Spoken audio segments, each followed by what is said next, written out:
You don't notice the moment the road changes. You only notice it when it's too late to turn around. You were trying to just get home. Nothing dramatic, nothing worth remembering. But the highway shut down after a wreck, and the GPS rerouted you like it had already decided where you were going. You didn't argue. You were tired, irritated, and ready to be done with the night. The detour started normal. The road narrowed, the trees got too close, and then the pavement turned into something that didn't feel like pavement anymore. Your headlights didn't reach far. The dark out here wasn't regular dark, it felt thick like it had a weight. You checked your phone, no service, no map, just a dead screen staring back at you. 100 yards later you saw the first sign, a wooden board, fresh nails, fresh paint. Turn back, nothing funny, nothing clever, just wrong. You kept driving because stopping felt worse. The second sign came fast, not this way. The letters were smeared like someone painted them in a hurry or with something thicker than paint. Your jaw tightened, your hands gripped the wheel harder. Your instincts, the one you kept ignoring until they started yelling, told you this wasn't a prank.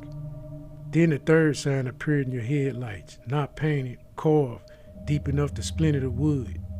Tessa, stop. Your stomach dropped. Nobody should know your name out here. Nobody should know you even on this road. The trees went silent, no wind, no insects, just your engine idling too loud in a place that didn't want you. You shifted to reverse. The tires spun like the ground had turned soft. Then you saw the fourth sign, not a post, not nailed to anything, held by someone standing in the middle of the road. They didn't move, they didn't flinch. They didn't react to your headlights burning straight into their face. Their clothes were wrong, old, torn, soaked in something dark. Their posture was stiff like they weren't used to standing in that body. The sign in their hand said, "You took the wrong detour, don't get out." Your breath locked in your chest, your engine sputtered, your lights flickered. The temperature in the car dropped like someone opened a freezer door. Then the headlights died, total black. And in that half a second of darkness, something leaned closer to your window. Not outside, not inside, but right beside your ear. A voice that didn't belong to anything alive.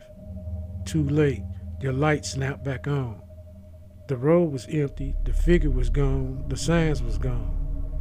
But the trees looked closer than they moved. You slammed on the gas. The car fishtailed, caught traction, and shot forward. The road straightened like it had been waiting for you to run. And when you burst back into the highway, your phone lit up instantly. Full bars, GPS normal, traffic gone. You didn't sleep that night. The next morning you opened your car door and froze. Something was sitting on the passenger seat, a wooden board, freshly carved. Next time, listen, and carved underneath deeper like someone wanted it to hurt. We know your name now. You stared at the carving longer than you meant to. Not because of the words, but because of the wood was still warm. Like someone had just set it down, like someone had been in your car while you were asleep. You checked the locks, all of them were still engaged. That didn't help. You picked up the board and a thin line of dirt shifted off the bottom. The kind of dirt you only get from the shoulder of a back road. The kind you drove through last night. You dropped it fast. Your house felt different after that. Quieter, like the silence had weight. You walked to the window and pulled the curtain back just enough to look outside.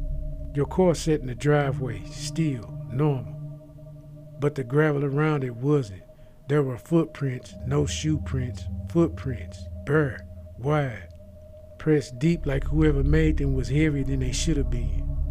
They circled around the car once, then stopped at your driver's door, then vanished. Not walked away, not turned around, just ended. Like something stepped out of the world. Your throat tightened, you backed away from the window without meaning to. Then your phone buzzed, one notification, no number, no contact, just a message. You made it home. You didn't open it, you didn't have to. A second message came in before you could breathe. We did too. Your stomach dropped, your hands went cold. Then the typing dots appeared, slow, deliberate, like whoever was on the other side wanted you to watch. You waited, you shouldn't have, but you did. The final message came through. Check your back seat. You froze. Not because you believed it, but because you didn't want to be wrong. You turned your head toward the door. The house felt smaller, the air felt heavier, the quiet felt intentional. You stepped outside anyway. Every instinct you had told you not to. You walked to the car, the keys shook in your hand, you unlocked the door.